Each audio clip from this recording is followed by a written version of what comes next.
جلدی کرو ارحان، اب مجھ سے صبر نہیں ہو رہا۔ ارحان اس کے سینے کو چومتے ہوئے اس کے ٹراؤزر کو اتارنے لگا۔ صبا نیچے لیٹی ہوئی سسکیاں لے رہی تھی۔ پلیز میری جان نکل رہی ہے، جلدی سے۔ صبا نے ارحان کو اپنے اوپر لٹا لیا۔ صبا اپنی چھتری تھامے گھر کی طرف جا رہی تھی کہ اچانک ایک کار نے گزرتے ہوئے پانی کے چھینٹے مار دیے۔ وہ سر سے پاؤں تک بھیگ گئی۔ غصے سے مڑی تو سامنے ایک لمبا خوبصورت نوجوان کھڑا تھا، ہاتھ جوڑے معذرت مانگ رہا تھا۔ اس کی سیاہ شرٹ بارش سے چپک گئی تھی، چہرے پر پانی کے قطرے چمک رہے تھے۔ اس کا نام ارحان تھا۔ معاف کیجیے گا، واقعی میری غلطی تھی۔ اس کی آواز گہری اور گرم تھی۔ صبا نے پہلے غصے سے منہ بنایا، پھر اس کی شرمندہ مسکراہٹ دیکھ کر خود بھی مسکرا دی۔ ٹھیک ہے، لیکن اب مجھے گھر تک چھوڑ بھی دیں۔ کار میں بیٹھتے ہی بارش اور تیز ہو گئی۔ باہر پانی برس رہا تھا، اندر ایک عجیب سی خاموشی تھی۔ صبا کی نظر ارحان کے چہرے پر ٹکی تھی۔ اس کی گہری آنکھیں، مضبوط جبڑا، گیلے بال۔ ارحان بھی بار بار اس کی طرف دیکھ رہا تھا۔ آپ کا نام؟ ارحان نے پوچھا۔ صبا۔ اور آپ کا؟ ارحان۔ کار صبا کے گھر کے سامنے رکی۔ بارش ابھی بھی نہ رک رہی تھی۔ صبا نے شرماتے ہوئے کہا، اندر آ جائیں، چائے پی لیں، آپ بھی تو بھیگ گئے ہیں۔ ارحان نے حامی بھر لی۔ گھر میں کوئی نہیں تھا۔ صبا نے جلدی سے کپڑے بدلے اور چائے بنانے لگی۔ ارحان صوفے پر بیٹھا اسے دیکھ رہا تھا۔ صبا کی مسکراہٹ، اس کی معصوم آنکھیں، اس کی آواز، سب کچھ ارحان کو اچھا لگ رہا تھا۔ چائے پیتے ہوئے باتیں ہونے لگیں۔ صبا ایک آرٹسٹ تھی، رنگوں اور خوابوں کی دنیا میں رہتی تھی۔ ارحان ایک کامیاب بزنس مین تھا، لیکن دل میں ایک اداسی محسوس کرتا تھا۔ اچانک بجلی چلی گئی، کمرے میں اندھیرا چھا گیا۔ صبا اٹھی تو ارحان نے اس کا ہاتھ تھام لیا، احتیاط سے۔ وہ ہاتھ زیادہ دیر نہ چھوٹا۔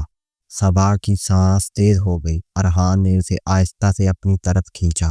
دونوں ایک دوسرے کے قریب آ گئے۔ ارحان نے صبا کے گیلے بالوں کو سمیٹا۔ صبا نے آنکھیں بند کر لیں۔ اس کی پیشانی پر ایک نرم بوسہ دیا، پھر گال پر، پھر ہونٹوں کے قریب چومنے لگا۔ دونوں کی سانسیں مل گئیں۔ وہ لمحہ بہت ہی رومانٹک تھا۔ بارش باہر برس رہی تھی، اندر دو دلوں کی دھڑکن ایک ہو رہی تھی۔ وہ رات محبت کی پہلی رات تھی، گرم، پاکیزہ اور گہری۔ ارحان کے بازوؤں میں صبا کو پہلی بار لگا کہ وہ محفوظ ہے، کہ اسے کوئی مل گیا ہے جو اسے سمجھتا ہے۔ صبا اور ارحان میں دوستی ہو گئی۔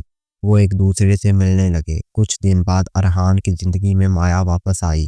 اس کا پرانا عشق۔ مایا خوبصورت تھی، پر اعتماد تھی، اور ارحان کے دل میں کبھی ایک کونے میں رہتی تھی۔ ارحان الجھ گیا۔ وہ صبا سے دور ہونے لگا، فون نہیں اٹھاتا، ملاقاتیں کم کرنے لگا۔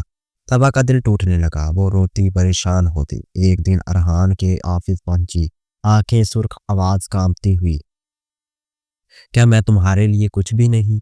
کیا سب جھوٹ تھا؟ ارحان خاموش رہا، لیکن جب صبا مڑ کر جانے لگی تو اس نے اسے بازو سے پکڑ لیا۔ نہیں صبا، مایا ماضی ہے، تم میرا آج ہو، میرا کل ہو۔ دونوں ایک دوسرے سے لپٹ گئے، آنسوؤں کے ساتھ مسکراہٹیں، درد کے ساتھ سکون۔ ارحان نے صبا کو مضبوطی سے گلے لگایا، جیسے کبھی نہ چھوڑے گا۔ اس لمحے انہیں احساس ہوا کہ محبت کتنی طاقتور ہوتی ہے، وہ جدائی کے سائے کو بھی مٹا دیتی ہے۔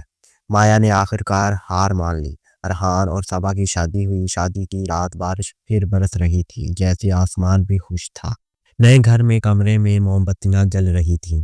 صبا ارحان کے سینے پر سر رکھے لیٹی تھی۔ ارحان اس کے بالوں میں انگلیاں پھیر رہا تھا۔ تمہارے بغیر میری زندگی ادھوری تھی صبا۔